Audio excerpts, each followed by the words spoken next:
Daily টাইমসে বাংলাদেশের নিয়মিত talk show Times টকে আপনাদের স্বাগত জানাচ্ছি আমি ইলিয়াস খান। আমাদের সঙ্গে আজকে অতিথি হিসেবে উপস্থিত আছেন টাইমসে বাংলাদেশের সম্পাদক সিনিয়র সাংবাদিক জনাব জসিম আহমেদ। আপনাকে স্বাগত জানাচ্ছি।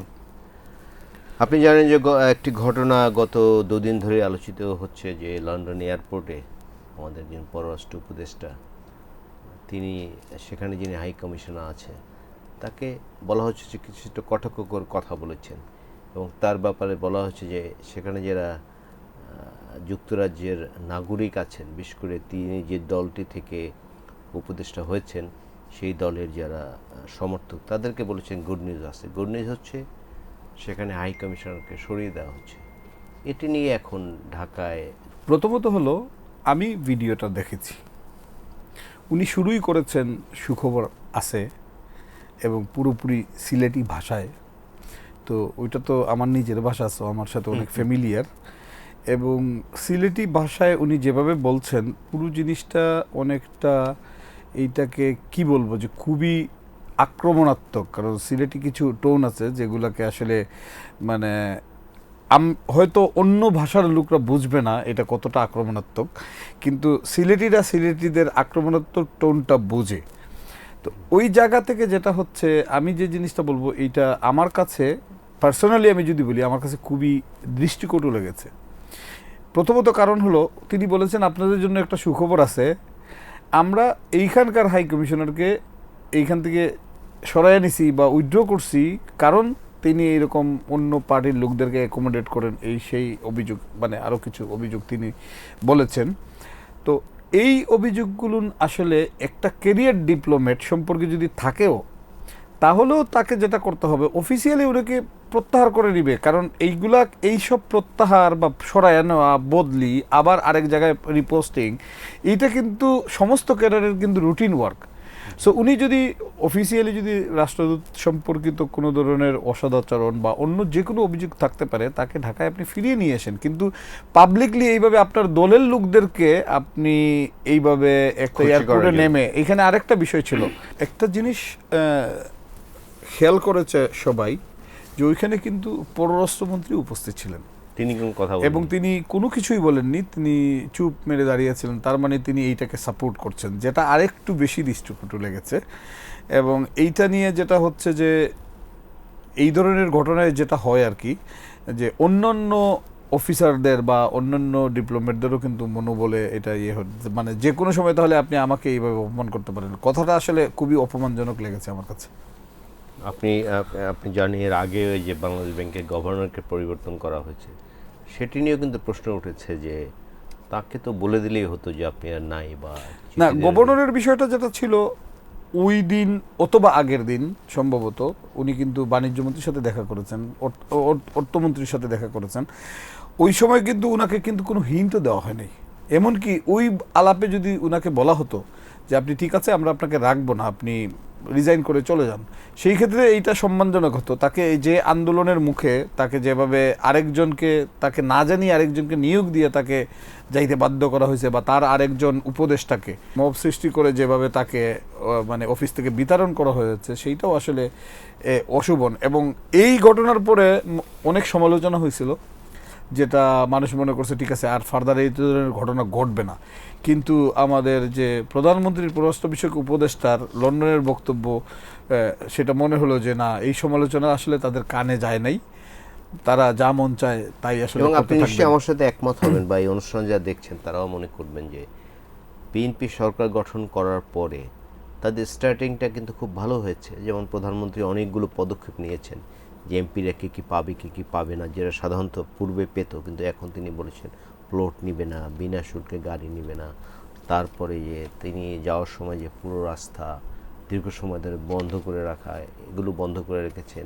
এবং কালকে একটি সরকারি নির্দেশ জারি হয়েছে যে প্রধানমন্ত্রী যখন দেশের বাইরে যান, বিশাল বহর দাঁড়িয়ে থাকে এয়ারপোর্টে তাকে বিদায় জানানোর জন্য, বাট তিনি কিন্তু মাত্র 4 জনকে ডেজিগনেট করেছেন, যে মাত্র এই 4 জন দাঁড়াতে পারবেন, আর অন্যদের আসার দরকার নেই। এগুলো কিন্তু খুব পজিটিভ দিক। এর মধ্যে যে এই দুটি ঘটনা ঘটলো, এটি বিএনপির সুনাম ক্ষুণ্ণ করছে কিনা বা। আচ্ছা, এখানে একটু আমরা আসি, প্রধানমন্ত্রীর নেতৃত্বে সরকার চলে, কিন্তু প্রধানমন্ত্রী তো একা সরকার চালান না, মানে মন্ত্রী পরিষদ তার উপদেষ্টারা কিন্তু সরকারের অংশ। তো এখন প্রধানমন্ত্রী হতো দেখা গেল প্রচণ্ড আন্তরিকতার সাথে প্রচুর ভালো ভালো কাজ করার চেষ্টা করলেন। এই কাজগুলো কিন্তু যদি মানে তার উপদেষ্টা বা মন্ত্রী পরিষদের এক দুইজন সদস্য একটা দুইটা বিতর্কিত কর্মকাণ্ড করে, আমাদের এখানে কিন্তু নেগেটিভ জিনিস বেশি ছড়ায়। আমাদের এখানে না, পুরো পৃথিবীতে আসলে নেগেটিভ জিনিসটা ছড়ায় বেশি, পজিটিভ কিন্তু চাপা পড়ে যায়। তো এইরকম ছোটোখাটো বা বিচ্ছিন্ন দুই একটা ঘটনা কিন্তু প্রধানমন্ত্রীর সমস্ত কর্মকাণ্ডকে কিন্তু ম্লান করে দিতে পারে এই ধরনের বিতর্কিত। যেমন আমি আরেকটা এক্সাম্পল আপনারা দিতে পারি, যেমন আমরা প্রধানমন্ত্রীর প্রথম 2 সপ্তাহের অ্যাক্টিভিটিস দেখে মানুষ আশাবাদী হচ্ছে। এর মধ্যে কিন্তু দেখেন উনার পররাষ্ট্রমন্ত্রী একটা ব্লান্ডার করে দিলেন। উনি বললেন কি, ইউনূস সরকারের যে চুক্তি করছে ট্যারিফ ট্রিটি, এইটা বিএনপি এবং জামাতকে জানায় করা হয়েছে। এখন জামাত নেতা কিন্তু শফিকুর রহমান পরদিন এটা অস্বীকার করছেন, তিনি এটা জানেন না। তার মানে কি প্রমাণ হয় শফিকুর রহমান মিথ্যা বলেছেন, না হলে পররাষ্ট্রমন্ত্রী মিথ্যে বলেছেন। তো এই যে মনে করেন পররাষ্ট্রমন্ত্রীকে নিয়ে এখন একটা ডাউট, এখন যদি এটা প্রমাণ হয় যে এই সরকারের পররাষ্ট্রমন্ত্রী মিথ্যা বলছেন, তাহলে কিন্তু তার মানে শপথ ভঙ্গের মতো একটা পরিস্থিতি আসে। তো এই ধরনের ঘটনা কিন্তু প্রধানমন্ত্রীর জন্য বিব্রতকর হতে পারে। আমি যতটুকু বুঝি, যেটি যদি বিএনপি এবং জামাতকে জানিয়েও করা হয়, সেটা তো গোপন বিষয়, সেটা তো প্রকাশ্যে বলার কোনো সুযোগ আছে বা বলা উচিত। এই কারণে তো আবার অনেকেই প্রশ্ন তুলছে যে যাতে ওই হয়তো বা সরকারে যাওয়ার জন্য বা এই ধরনের কোনো গোপন চুক্তি ছিল যে ঠিক আছে আমরা এই সব মেনে নিব, তাহলে আমাদেরকে সরকারে যাওয়ার ব্যবস্থা করা হবে। এই ডাউটটাও কিন্তু ওনার এক কথায় চলে আসছে। সেই ক্ষেত্রে আলটিমেটলি এই পররাষ্ট্র উপদেষ্টা এবং পররাষ্ট্রমন্ত্রী দুইজনে কিন্তু বিএনপি সরকারের ড্যামেজ করছেন।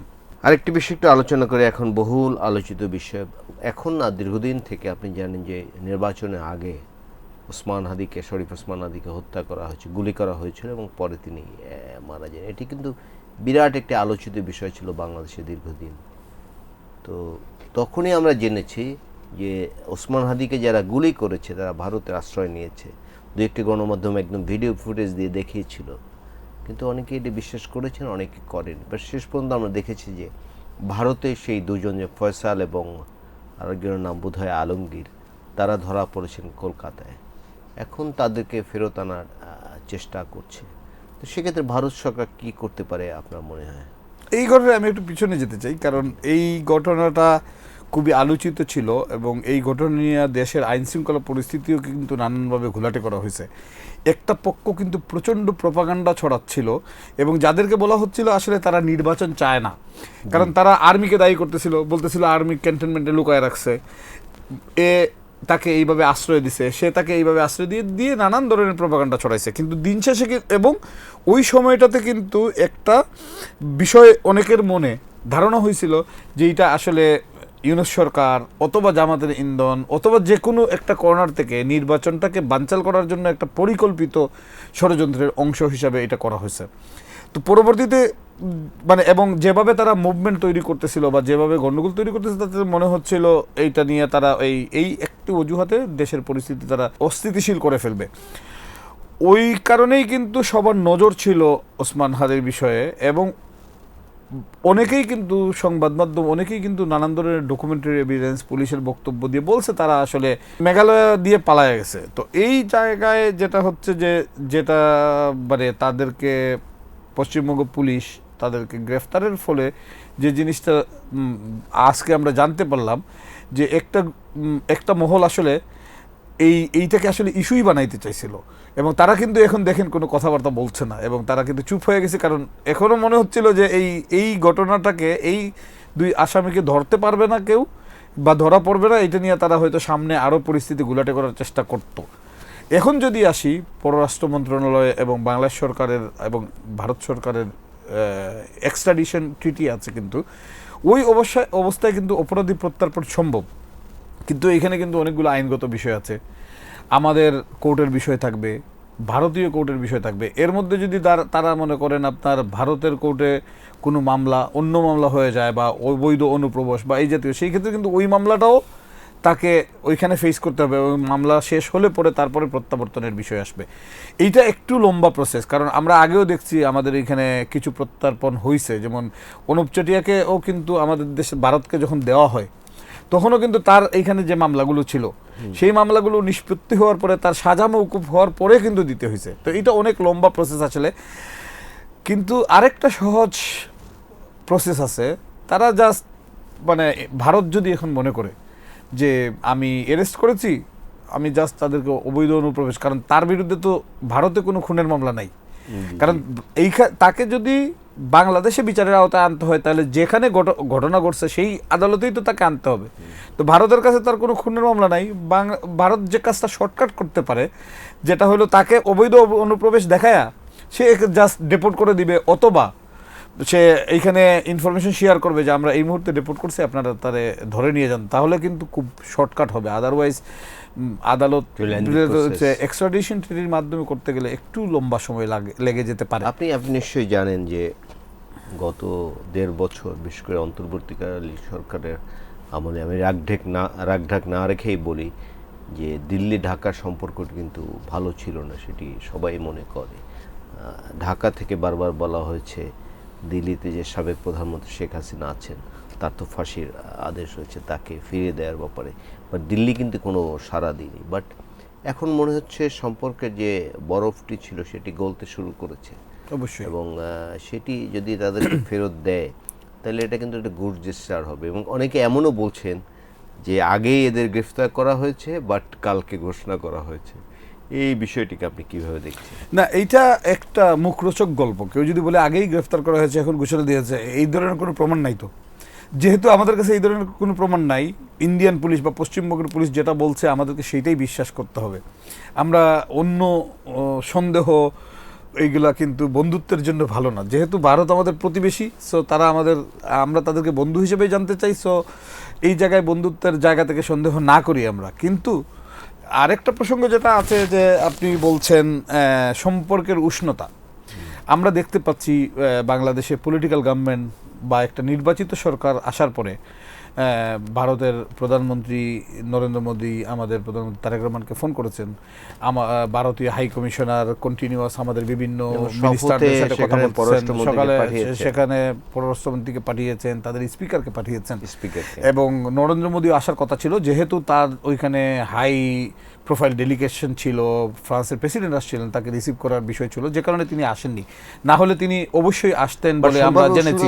টের পাওয়া যাচ্ছে ইতিমধ্যে, হ্যাঁ, সম্পর্ক বিকজ আমরা দেখেছি যে ইন্টেরিয়াম সরকার আসলে ভারতের সাথে ইচ্ছাকৃত অনেকগুলো সম্পর্কের শীতলতা নিজেরা তৈরি করেছে, বা তাদের অন্তর্বর্তী সরকারের উপদেষ্টা বা বিভিন্ন মহল তাদের সাথে সংশ্লিষ্টরা অনেকেই ভারতের বিরুদ্ধে অযাচিত বক্তব্য দিয়েছেন, যেগুলোকে আসলে সম্পর্ক শীতল করার একটা বড় কারণ ছিল, যে কারণে তারা আসলে ইন্টেরিয়াম গভর্নমেন্টের সাথে কোনো এনগেজমেন্টে যায় নাই। এবং ইলেকশন ডিক্লেয়ার হওয়ার আগেই কিন্তু ভারত ঘোষণা করছে যে তারা নির্বাচিত সরকারের সাথে এনগেজমেন্টে যাবে, কারণ তারা দুই দেশের জনগণের মধ্যে তারা সম্পর্ক উন্নয়ন চায়। সো এইটা যাতে সম্পর্কটা বন্ধুত্ব সুলভ হয়, সেই উদাহরণটা কিন্তু ভারত অলরেডি নির্বাচনের পরে তৈরি করেছে, এবং বাংলাদেশও সেইভাবে ভারতের। আবার আপনি সম্পর্ক উন্নয়নের বিষয় আছে, এই বছরেই কিন্তু আমাদের গঙ্গা চুক্তির মেয়াদ শেষ হবে, সেইটার কিন্তু আবার আপনার রিনিউয়ালের একটা বিষয় আছে। সো আপনি অবশ্যই ভারতেরকে আস্থায় নিয়ে তার সাথে সম্পর্ক উন্নয়ন করেই এই সব দ্বিপাক্ষিক সমস্যাগুলোর সমাধান করতে হবে।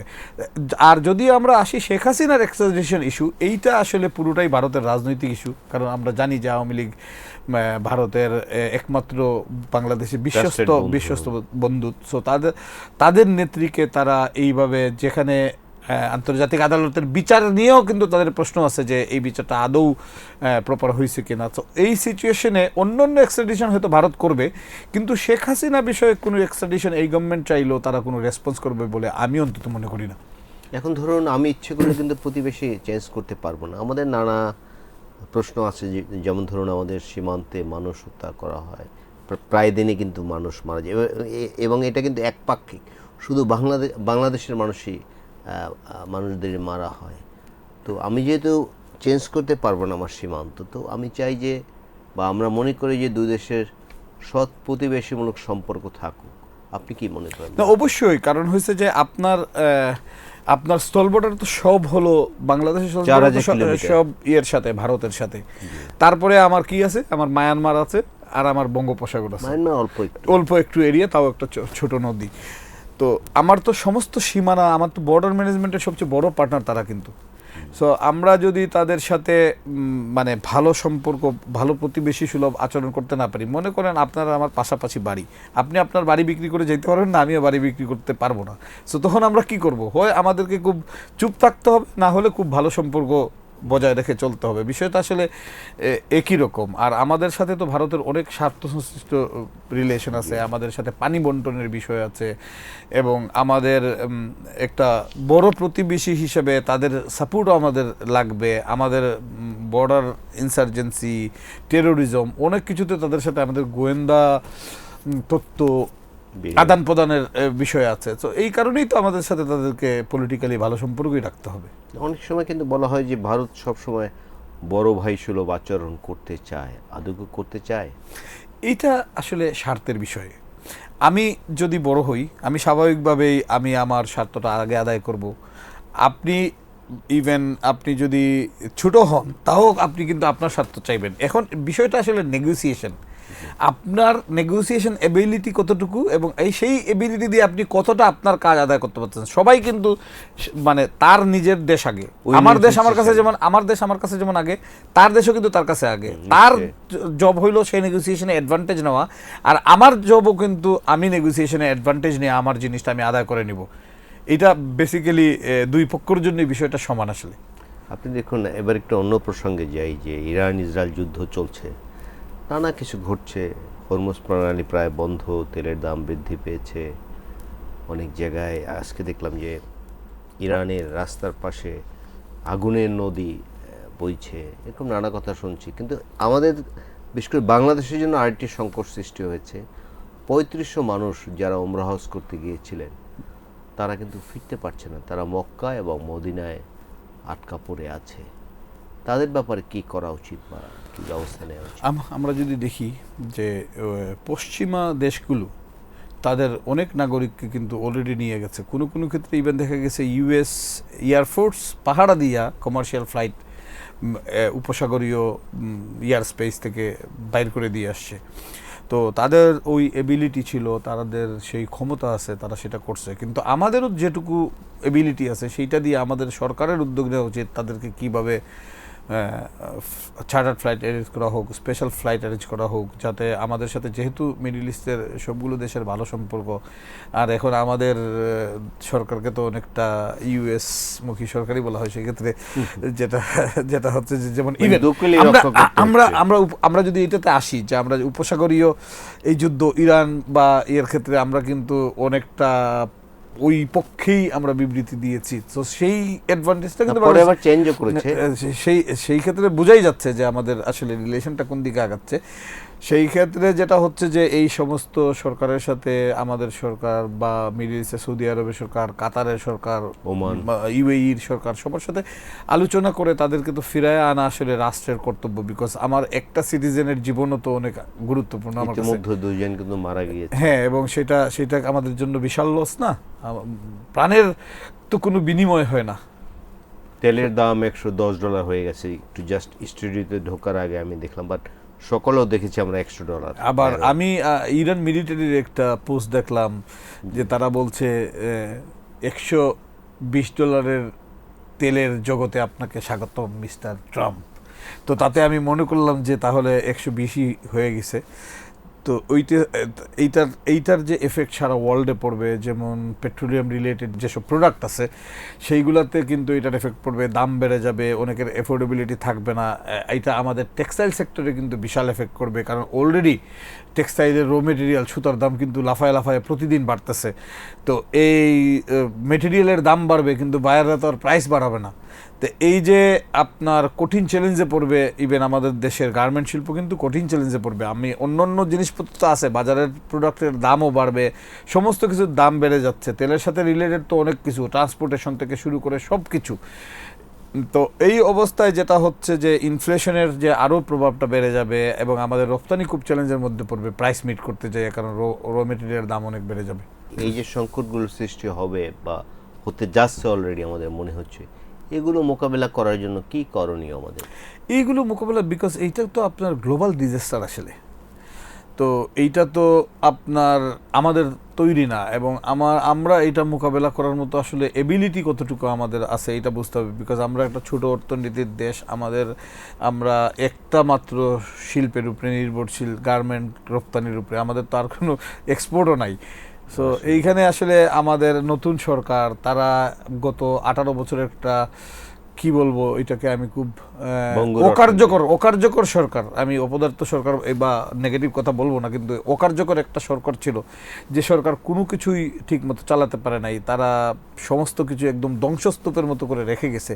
সেই অবস্থায় নতুন সরকারের জন্য আসলে এটা খুবই বড় চ্যালেঞ্জ হয়ে দাঁড়াইলো।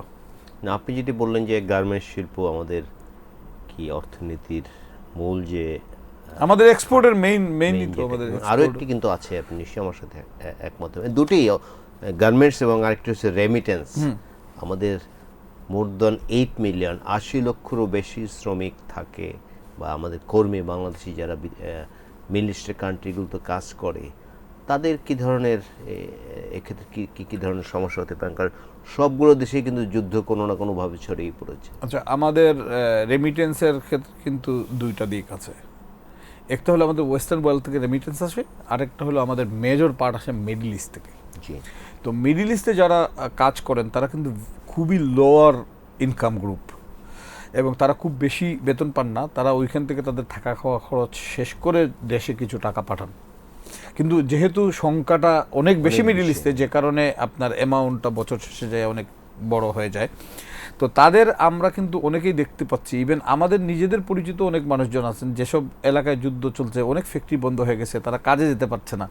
তো তাদের যে জমানো টাকা ছিল, ওই টাকাগুলো কিন্তু তারা যখন আপনার ওইটা দিয়ে এখন তাদের বাজার করতে হচ্ছে, থাকতে হচ্ছে, খাচ্ছে হচ্ছে, তারা নতুন করে যদি আবার কাজে যোগ না দিতে পারে তাহলে বেতন পাবে কিনা, এইটারও কিন্তু একটা অনিশ্চয়তা আছে। এই অবস্থায় মিডল ইস্টের রেমিটেন্স কিন্তু একটা মেসিভ আকারে কমে যাওয়ার চান্স আছে, সেই ক্ষেত্রে কিন্তু আমাদের রিজার্ভে এফেক্ট করবে।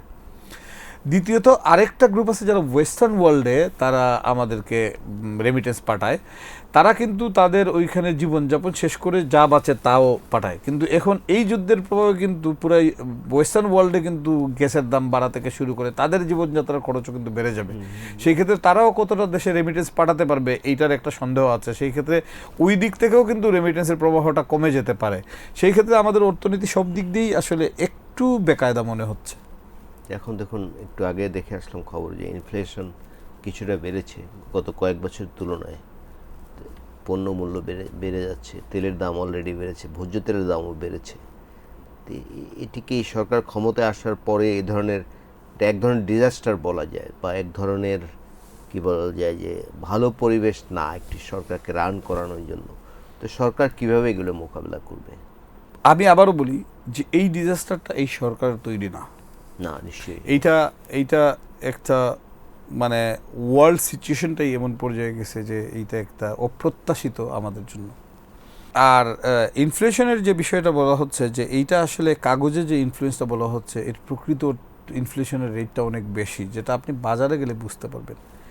আপনি যখন একটা প্রোডাক্ট যেটা ছিল হলো আপনি 1 টাকা দিয়ে কিনতেন, ওইটা যখন 2 টাকায় কিনেন, তখনই বোঝা যাচ্ছে আসলে কাগজে যে 2 অঙ্কের ইনফ্লেশনের হিসাব দেওয়া হয়, ওই হিসাবটা ওইখানে আর থাকে না, মানে এটা আসলে ইনফ্লেশন ডাবল হয়ে গেছে। এই সিচুয়েশনে এই যেমন এই যে ফুয়েলের রেশনিং করা হয়েছে, ফুয়েলের রেশনিংটা অবশ্যই আগে থেকে আপনি কৃচ্ছতা সাধনের জন্য করতে পারেন, কিন্তু রেশনিংয়ের যে স্টাইলে রেশনিংটা করা হয়েছে, এটা কিন্তু আমি একদম এটার সাথে একমত না। আপনি একটা গাড়িকে 10 লিটার তেল দিবেন, সে 2 কিলোমিটার লাইন ধরে 10 লিটার পুড়াইয়া যাইয়া সে কিনতেছে, তাতে আবার ওই যে লাইন ধরতেছে মানুষ না, তাতে আপনি করতেছেন। আপনি একটা করতে পারতেন, ঠিক আছে, একটা গাড়িকে আমি 1 সপ্তাহে একবারই তেল দিব 40 লিটার বা 50 লিটার, আপনি প্রতিদিন তারে 10 লিটার দিবেন, সে কিন্তু ওই 10 লিটার তেল নেওয়ার জন্য লাইন ধরে যে পরিমাণ তেল পোড়াচ্ছে, তাতে কিন্তু আসলে আপনার দিন শেষে আপনার তেলেরই খরচ হচ্ছে। তো এই ধরনের অপরিপক্ক প্ল্যান করে আপনি কিন্তু এই পরিস্থিতি মোকাবেলা করতে পারবেন না। এইখানে আপনাকে বুদ্ধিদীপ্ত এবং কার্যকর পরিকল্পনা নিতে হবে, এবং সেই পরিকল্পনা কিন্তু আমি মনে করি এই সরকারে অনেক বিজ্ঞ মানুষজন আছেন। তারা, আমাদের অর্থমন্ত্রী খুবই বিজ্ঞ মানুষ, আমাদের পরিকল্পনা মন্ত্রী, এরা, প্রধানমন্ত্রীও আমি বলতে চাই যে তিনি ওয়েস্টার্ন ওয়ার্ল্ডে ছিলেন, তিনি খুবই প্রতিভাবান মানুষ। তো তারাই আসলে সিদ্ধান্ত নেবেন কিভাবে এই ধরনের মানে কার্যকর পদক্ষেপ নেবেন। এরকম অপরিপক্ক সিদ্ধান্ত নিলে কখনোই এই ধরনের পরিস্থিতি আরো ওয়ার্স হবে। আপনি প্রধানমন্ত্রীর কথা বললেন যে তিনি একজন কি বুদ্ধিদীপ্ত মানুষ, তিনি কালকে শুরু করছেন, আগামীকাল ফ্যামিলি কার্ড, যেটা এবার নির্বাচনে তার প্রতিশ্রুতি ছিল, নির্বাচনী ইশতেহারে যেটা সবচেয়ে বেশি আলোচিত হয়েছে, বিরোধী দল এটিকে অনেক সমালোচনাও করেছেন। কালকে থেকে, আগামীকাল থেকে তিনি এটা আনুষ্ঠানিকভাবে শুরু করবেন, এই কার্ড বিতরণ। তার এই পদক্ষেপটা আপনি কিভাবে দেখছেন? প্রথমত হলো, বিরোধী দল তো সমালোচনা করবেই। আমাদের দেশে বিরোধী দলগুলো তো সবসময় বিরোধিতার জন্যই বিরোধিতা করে। কখন কোন বিরোধী দলকে আমরা দেখছি গঠনমূলক সমালোচনা করতে? এক নাম্বার। আর বিরোধী দলের সমালোচনা কী ছিল? এটা পূরণ প্রজেক্ট, এটা শেখ হাসিনা করেছেন। তো শেখ হাসিনা যদি 1 কোটি দিয়ে থাকেন, নতুন সরকার আরও 1 কোটি দিতে পারবে না নতুন সরকার। বাট এইটাতে যে জিনিসটা হচ্ছে, কেউই বলছে না যে এই ফ্যামিলি কার্ডে কার কি উপকার হবে। তো আমরা দেখব যে এইটা অবশ্যই একটা ভালো উদ্যোগ, এবং যেটা দিয়ে আপনি একটা পরিবারের উপকার হলে সেটাকে অবশ্যই আমরা স্বাগত জানাতে চাই। আমরা স্বাগত জানাতে চাই। বাংলাদেশের প্রতিটি পরিবার ভালো থাকুক, সুস্থ থাকুক, সমৃদ্ধ থাকুক, এই আশাবাদ ব্যক্ত করে আমাদের আজকে এই অনুষ্ঠান শেষ করছি। আপনাকে ধন্যবাদ।